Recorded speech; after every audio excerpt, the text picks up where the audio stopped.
Sakethi Ramineni, Assistant Professor, Department of General Medicine, Sree Balaji Medical College. So I have around 5 years in teaching experience, 13 publications and 1 monogram. So today I come to with the topic of lymphadenopathy and splenomegaly. I'll start with lymphadenopathy initially. So what is the prevalence and etiology?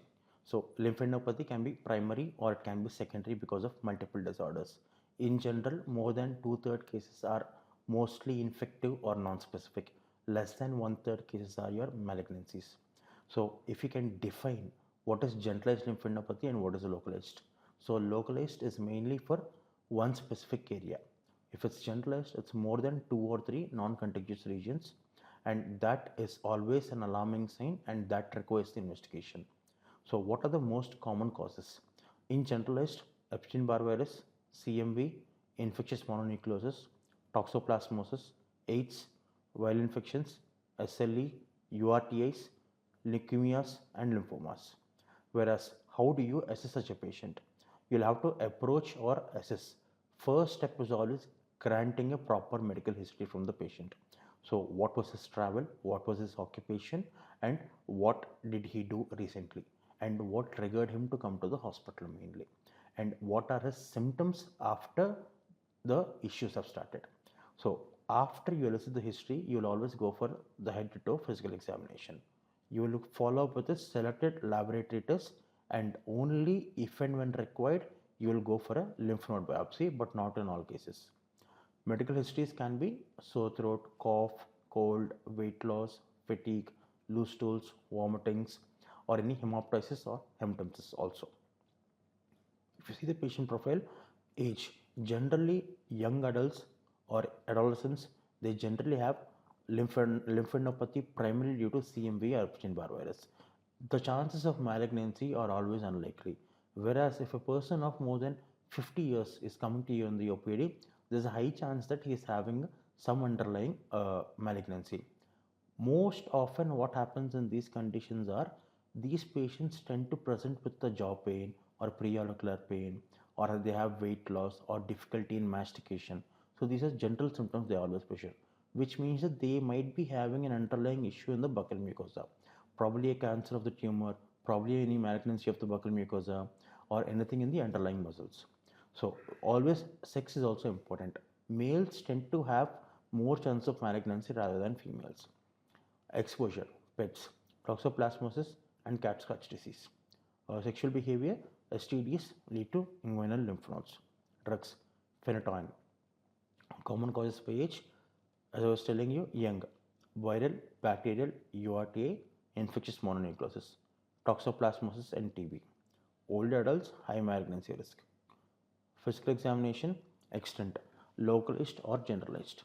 So size, texture, tenderness, inflammatory changes, skin lesions, splenomegaly, and complete ENT examination. This is important because cervical lymph nodes plus tobacco users, you'll always have to rotate any head and neck tumor. So if you look into the occipital region, there can be scalp infections, preauricular conjunctival infections, cat scratch disease. Cervical, the most common site, usually benign URTA, dental infections, viral infections, and infectious mono. Malignancy causes, head and neck cancer, breast, lung, thyroid malignancies. Supraclavicular lymph nodes, always abnormal, they drain the lung and the retroperitoneum. Causes are malignancy, lymphoma, lung, breast, GI, testis, ovarian cancers. Virchoous nodes, left supraclavicular, GI malignancy. Non-malignant, TB, sarcoidosis and toxoplasmosis. Axillary lymph nodes, infectious or trauma of the arm. Malignant causes, melanoma, lymphoma, breast cancer. Inguinal nodes, STDs, LGV, primary syphilis, chancroid, herpes. Limb infections, trauma. Malignancy, lymphoma, melanoma, rectal genital cancers. Note says, if it's less than 1 centimeter square, always benign and reactive. Greater than 2 centimeter square, higher likelihood of malignancy or granulomatous lesion. Observation, notes less than 1 centimeter square, observe after ruling out mono or toxoplasmosis unless any systemic illness is present. No texture or tenderness. Tender nodes, a rapid enlargement, always usually inflammatory. Malignancy, acute leukemia, can also cause rapid painful swelling. Typical textures, lymphomas, large, discrete, rubbery, firm, mobile, and non-tender. Metastatic cancer, hard, fixed, and non-tender. Matted nodes, TB and sarcoidosis. Soft nodes, benign or reactive. Splenomegaly plus lymphadenopathy. So, infectious mononucleosis, lymphoma, leukemia, SLE, sarcoidosis, toxoplasmosis, and Cat's disease. Deep non-superficial lymphadenopathy detects by symptoms or imaging. Thoracic adenopathy causes are symptoms like cough, wheeze, hoarseness, dysphagia, asphyxia obstruction. Causes also can vary by age. Young, infectious mononucleosis, sarcoidosis, TB unilateral, histoplasmosis. Older adults, lung cancer, lymphoma, metastatic carcinoma of the lung, TB, fungal infections, sarcoidosis. Abdominal retroperitoneal lymph nodes, they are always generally malignant. Causes are lymphoma, germ cell tumors, young men. In TB, mesenteric adenitis, but also less common. Laboratory investigations in lymphadenopathy, your CBC, provides clues for leukemias. It can be acute or chronic. Infectious mononucleosis, EBV or CMV. Lymphoma with leukemia as well. Pyogenic infections, immune cytopenias. Serology, used always for EBV, CMV, HIV, Toxoplasma gondii, Brucella, and other infections. Autoimmune panel, if SLE is suspected, ANA, anti-dsDNA, and we'll do a chest X-ray. It's usually abnormal, but abnormalities can suggest TB, histoplasmosis, sarcoidosis, lymphoma, lung cancer. If at all you do see a positive findings, you always have to further evaluate it by doing a CT scan or a contrast CT. Imaging studies used mainly to distinguish between benign and malignant nodes, especially in head and neck cancer. CT and MRI accuracy is around 65 to 90% for detecting cervical node metastasis. Ultrasound measures long axis, short axis, long short axis ratio. If it's a less than 2, more than 95% specificity plus specificity, better than palpation alone. Lymph node biopsy indications. Indications are imprecise, but biopsy is valuable. Immediate and early biopsy when strong suspicion of malignancy. Solitary hard non-tender cervical lymph nodes in old chronic smokers. Supraclavicular lymphadenopathy. No suggestive of lymphoma can be firm, mobile, or generalized. Before cervical node biopsy, please do a ENT examination. If any mucosal lesion is found, primarily biopsy that first. Follow-up strategy, most patients do not need biopsy. At least half of patients don't need any lab tests. If benign features are present, please observe for 2 to 4 weeks. Patient must return earlier if nodes increase in size or new symptoms appear. Treatment consideration. Antibiotics are not indicated unless a clear bacterial infection. Glucocorticoids not to be used for lymphadenopathy because it can mask lymphoma, leukemia, Castleman disease, delay in healing, and it can activate infections. The only exception is that life-threatening pharyngeal obstruction from Valdeir's ring in infectious mononucleosis. Splenomegaly. So we'll start with the structure and function of the spleen, embryology and the anatomy. It originates from the dorsal mesogastrium at 5 weeks gestation, formed from multiple hillocks. Failure of fusion leads to accessory spleens, 20%. Location, left upper quadrant. Attachments, gastrosplenic ligament to stomach and splenorenal ligament to the kidney. Functions of the spleen. So quality control of the RBCs, it removes senescent RBCs, defective and damaged RBCs. Mechanism, RBCs must pass through slits in macrophage lined cords. Less deformable cells trapped and destroyed. Pitting, removal of RBC inclusions such as parasites, Howell-Jolly bodies and Heinz bodies. Immunological function, white pulp. Antibody synthesis, generation of immune response to pathogens, removal of antibody-coated bacteria, antibody-coated blood cells.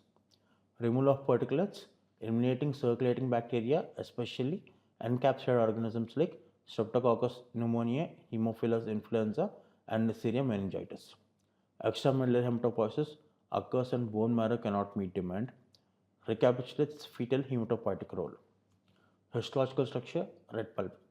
Sinuses filled with blood, cords lined by macrophages responsible for RBC filtration, culling and pitting, clearance of old RBCs and inclusion bodies, a major component of reticular endothelial system. White pulp, lymphoid follicles surrounding arterioles, major site of antibody production, interaction of antigens with lymphocytes. Functions, adaptive protective roles. The spleen helps to host within three main ways: blood filtration, removes bacteria and particulates, immune response generation, and extramedullary hematopoiesis. Splenomegaly, left quadrant upper pain can also be due to acute capsular stretch infection or capsular inflammation. Pleuritic chest pain occurs in splenic infection, example SBE and sickle cell crisis. Early satiety in massive splenomegaly. Rupture can cause intraperitoneal bleed, shock, and death. Can also be painless.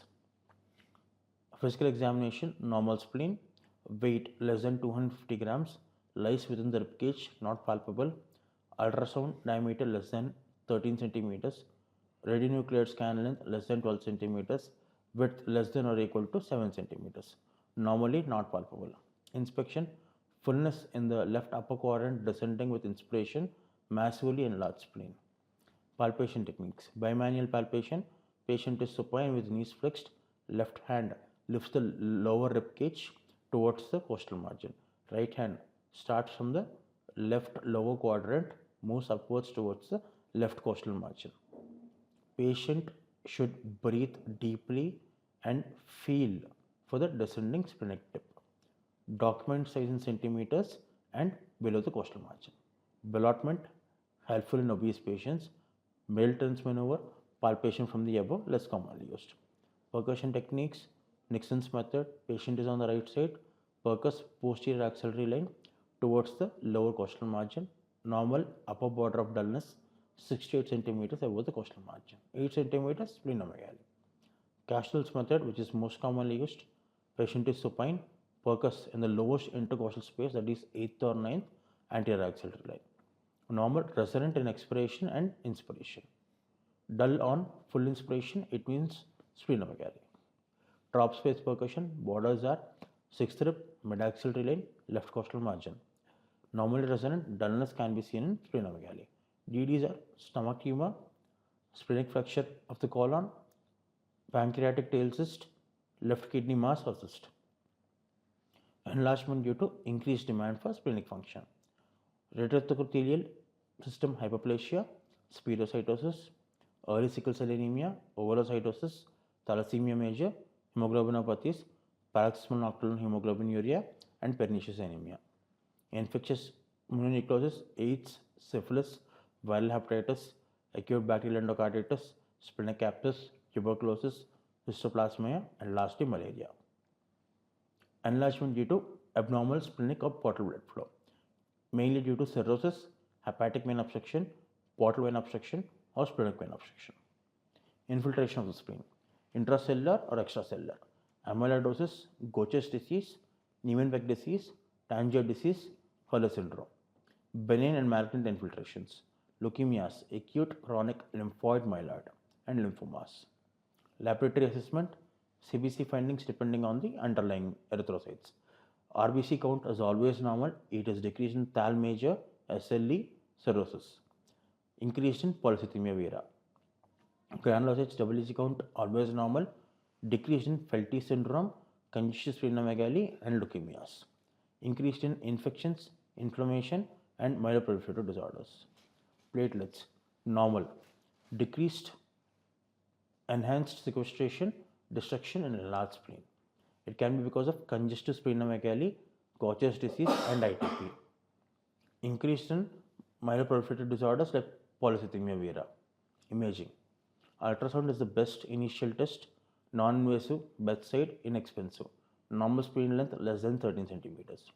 CT MRI better for masses, infarcts, cysts, and infiltrative disease. Radionuclide scan accurate for size plus axillary spleen, costly but time consuming.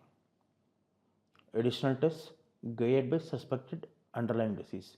Hemolytic workup, liver function test, iron studies, autoimmune screen, infection markers, JAK2 mutations, storage disorders like Gaucher's. Splenectomy.